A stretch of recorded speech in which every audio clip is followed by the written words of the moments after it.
क्या आपने भी कभी किसी से चेक लिया था, उस पर भरोसा किया था और जब आपने वो चेक बैंक में डिपॉजिट किया तो बैंक ने चेक बाउंस कर दिया? ये कहेंगे इनसफिशिएंट फंड्स। अगर आपके साथ कुछ ऐसा हुआ है या आपके किसी जानने वाले के साथ कुछ ऐसा हुआ है या आप जानना चाहते हैं कि इस सिचुएशन में आगे क्या करना चाहिए, तो ये वीडियो आपके लिए है। चेक बाउंस तब होता है जब किसी ने आपको चेक दिया लेकिन उसके अकाउंट में उतने पैसे नहीं थे या फिर उसने जानबूझ के आपका पेमेंट रुकवा दिया। और ऐसा करना सिर्फ एक सिविल डिस्प्यूट नहीं बल्कि क्रिमिनल ऑफेंस है। ये सिर्फ बिजनेसमैन का इशू नहीं है। अपनी मेहनत की कमाई लेने के लिए छोटे दुकानदार, फ्रीलांसर, स्टूडेंट सभी चेक का सहारा लेते हैं और उसके भरोसे बहुत सारे काम हो जाते हैं, बहुत सारी कमिटमेंट्स हो जाती हैं। और जब ये बाउंस होता है तो सिर्फ पैसा नहीं, इज्जत भी चली जाती है, कमिटमेंट्स भी टूट जाती हैं। आइए अब जानते हैं अगर हमारे साथ कभी सिचुएशन हो गई तो हमें क्या स्टेप्स लेने हैं। स्टेप 1, चेक बाउंस होने पर बैंक से रिटर्न मेमो लीजिए। रिटर्न मेमो में रीजन मेंशन्ड होते हैं कि आपका चेक किस वजह से क्लियर नहीं हो पाया। रिटर्न मेमो लेना कंपलसरी है। स्टेप 2 में आपको एक लीगल नोटिस भेजनी होगी। 30 दिन के अंदर आपको एक लीगल नोटिस भेजनी होगी ड्रावर को। ड्रावर उसे कहते हैं जिसने आपको चेक दिया था। इस नोटिस में आप पेमेंट की डिमांड करते हैं। Step 3, waiting period. जब आपने नोटिस सेंड कर दी और सामने वाले को वो नोटिस मिल गई, उस दिन से 15 दिन का टाइम होता है उसको पैसे वापस देने के लिए आपको। अगर वो इन 15 दिनों में पेमेंट वापस नहीं करता है तो हम आगे वाले स्टेप से प्रोसीड करते हैं। ये 30 डेज का जो नोटिस पीरियड है इसके लिए आप बहुत कॉशियस रहिएगा।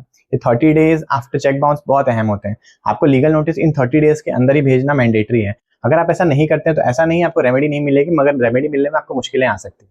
इसलिए 30 डेज के अंदर जब आपका चेक बाउंस हो आपको सामने वाली पार्टी को नोटिस सेंड करना है। Step 4, court complain. अगर 15 दिन में पैसा वापस नहीं मिलता, यानी जो हमारा वेटिंग पीरियड वाला 15 दिन था उसके बाद वाले 1 महीने, 15th डे से लेके 30 डेज, मतलब जो हमारा 15th डे था उसके बाद वाले 30 डेज काउंट होंगे।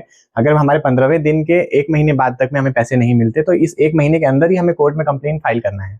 अगर हम इसके अंदर कंप्लेन फाइल नहीं करते हैं तो ऐसा भी हो सकता है कि कोर्ट हमारा केस ही रिजेक्ट कर दें। इसलिए ये 15th डे के एंड होने के बाद वाले अगले 30 डेज बहुत क्रूशियल होते हैं। इसी के अंदर हमें अपनी कोर्ट कंप्लेन करनी है। यहाँ तक हमने चारों स्टेजेस देख लिए जहां से हम कोर्ट कंप्लेन तक पहुंचते हैं, लेकिन एक इंपॉर्टेंट डाउट हमारे मन में तब भी रह जाता है। वो डाउट है जुरिस्डिक्शन को लेके। जुरिस्डिक्शन यानी क्षेत्राधिकार। इसके अंदर क्या होता है, जैसे अगर हमारा चेक हमें मुंबई में मिला है और हम रहते वाराणसी में हैं, तो हम ये सोच सकते हैं कि हमको चेक तो मुंबई में मिला था, तो क्या हमको चेक बाउंस का केस करने के लिए मुंबई जाना पड़ेगा? जी नहीं। 2015 से पहले ऐसी चीजें होती थी, लेकिन 2015 के बाद से इसमें मेजर अमेंडमेंट हुआ। Jurisdiction lies where paid deposits the check.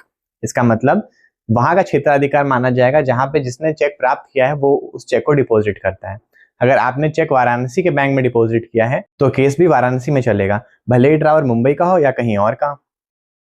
अब हमारे लिए यहाँ पर यह जानना भी जरूरी हो जाता है कि हमने कोर्ट कंप्लेन भी कर ली, जुरिस्डिक्शन भी हमारा है, तो हमको रेमेडी क्या मिल सकती है, यानी हमको इस केस को करने से मिलेगा क्या?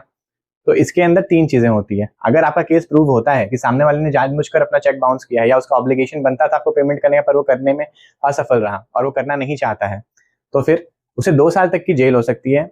उसे 2 गुना जितना चेक अमाउंट था उसका अमाउंट आपको रीपे करना पड़ सकता है, या इन दोनों में से दोनों ही चीजें हो सकती हैं। और यहाँ पर आपके जो कोर्ट एक्सपेंसेस हुए, जो केस करने में आपका खर्चा हुआ है और बाकी सारी चीजों में आपका खर्चा हुआ है, वो जो कोर्ट एक्सपेंसेस है वो भी आप सामने वाले पार्टी से कॉस्ट के नाम पे रिकवर कर सकते हैं। तो अगर आपका केस जेन्युइन है तो आपको रेमेडी जरूर मिलेगी, और यहाँ रेमेडी सिर्फ कोर्ट से मिलने के चांसेस से कहीं ज्यादा चांस बीच में आपके सेटलमेंट के होते हैं। अगर आप किसी के ऊपर 138 NI एक्ट का केस करते हैं तो वो उसको पहले तो क्रिमिनल ऑफेंस उसके ऊपर लग जाता है, क्रिमिनल लायबिलिटी बनती है, उसकी सिविल लायबिलिटी बनती है, उसको हर बार अपनी चीजें साबित करनी पड़ेंगी, हर बार उसको झूठे चीजें सबमिट करनी पड़ेंगी कि मेरा ऐसा इंटेंशन नहीं था बट ऐसा हो गया, अनजाने में हो गया, लेकिन फिर भी उसे रीपेमेंट करना पड़ेगा। तो बहुत ज्यादा चांसेस होती है कि वो आपका out of the court settlement के लिए आपको अप्रोच करे, तो आपका पैसा भी इसमें निकल जाता है और आप सारी चीजें प्रोसीडिंग से भी बच जाते हैं। लेकिन अगर आप चाहते हैं कि आपको प्रोसीडिंग के थ्रू चलना है तो कोर्ट से आपको रेमेडी जरूर मिलेगी अगर आपका केस जेन्युइन है तो। और यहाँ पर मैं आपको ये भी बताना चाहूंगा कि चेक बाउंस के केसेस में ऐसा भी नहीं है कि आपको सालों साल अपने ही पैसे वापस लेने के लिए कोर्ट के चक्कर काटने पड़ेंगे। Section 143 clause 3 of negotiable instrument act ये बात कहता है कि चेक बाउंस के केसेस में कोर्ट को कोशिश करनी है कि 6 महीने के अंदर वो कोर्ट ये वाली केसेस को डिस्पोज ऑफ कर ले। और अगर किसी कारणों से 6 महीने में डिस्पोज ऑफ नहीं हो पाता तो उसे जल्दी से जल्दी करने की सलाह दी गई है एक्ट के अकॉर्डिंग। तो इस वाले केसेस में जो चेक बाउंस के मामले होते हैं इसके अंदर कोर्ट के फैसले काफी जल्दी आते हैं और आपको आपकी रेमेडी सही टाइम पे मिल सकती है। चेक सिर्फ एक कागज नहीं होता, ये भरोसा होता है, और जब ये भरोसा टूटता है तो द लेक्स फेयर समझता है कि आपको कानून से कैसे जोड़ना है। मैं हूं एडवोकेट यशवंत सोनी और ये थी एक लीगल रियलिटी चेक। अगर आपको हमारी ये वीडियो पसंद आई हो तो प्लीज़ हमारी वीडियो को लाइक करें, शेयर करें, सब्सक्राइब करें। अपने उन दोस्तों से ज़रूर शेयर करें जिनको ये फ्यूचर में प्रॉब्लम हो सकती है या उनके किसी रिलेटेड इंसान को प्रॉब्लम हो सकती है। हम उसके लिए हमेशा खड़े हैं और हम पूरी कोशिश करेंगे उसे कानूनी न्याय दिलाने की। Thank you so much.